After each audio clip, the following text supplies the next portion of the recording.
Korg Gadget gets a nice update. We get a brand new piece of kit for all those Concord needle users out there. And Mixfader gets a brand new accessory as well. Find out more coming up.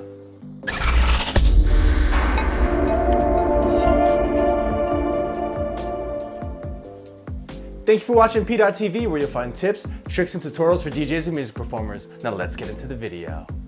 So Korg's Gadget app is back in the news recently. This time they've updated the iOS version of the app and added 2 new devices as well as 1 new effect. The 2 new devices are the Libsyn and the Vancouver. The Libsyn being a polyphonic synthesizer and the Vancouver being a simple sampler type instrument. They've also added a new effect called the DMax, which is a Loudness Maximizer. Think of it sort of like a limiter to put at the end of your chain to get the loudness where it should be so you can play it out for other people. Also, currently, Korg Gadget is on sale for half price. So for under 20 bucks, you get this great app that comes with a bunch of different synthesizers and sampler type instruments, as well as a nice sequencer and nice effects, all for iOS, and less than 20 bucks is a great deal, especially when it's usually 40.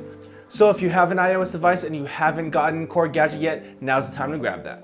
Now, one of the reasons why I've never really gotten into using Concord cartridges or needles instead of the normal cartridges, besides the price, is the fact that the arm on the actual Concord needle can break off. I've used some friends that have used them even after the arm breaks off, but because they're so expensive, they just go on using it, picking it up by the end of the tone arm or the actual cartridge itself.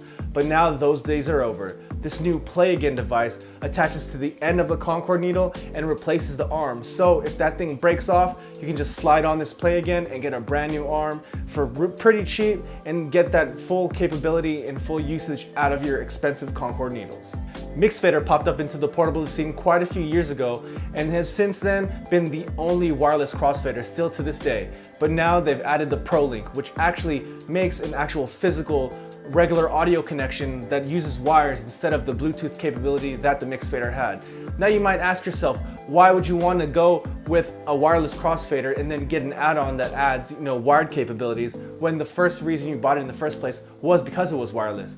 Well, some people have ran into issues with the actual Bluetooth connectivity with the Mixfader, with the app, and there's just so many different ways that the actual program might not work and you're not going to be able to cut really fast. Say you just want to open your portable up, start cutting, get some practice in and put it away. If you run into issues like that with the app and connectivity, it can be kind of daunting and kind of make you not want to practice as much. So with this new wired solution, the actual ProLink acts as a Bluetooth hub to connect to the Mixfader, and that you can use them together and just plug in the different audio connections into the ProLink, so you can plug in your portable turntable as well as an auxiliary audio device like another iPhone or another Android phone or tablets or something like that with a looper on it, so you have beats to practice to, and you can get cutting right away without having to deal with any connectivity issues, so you can get to cutting as fast as possible. So that's it for the news this week. So question of the day, do you use Korg Gadget? And if so, what's your favorite device? Go ahead and leave that down in the comments below. I'd love to hear what you guys have to say. And as always, if you found this video useful, please go ahead and give it a thumbs up. And if you haven't already, go ahead and click right here to subscribe to this channel. Or if you'd like to watch more content, go ahead and click on that video right there. And thank you for watching PDot TV, where you'll find tips, tricks, and tutorials for DJs and music performers. See you next time.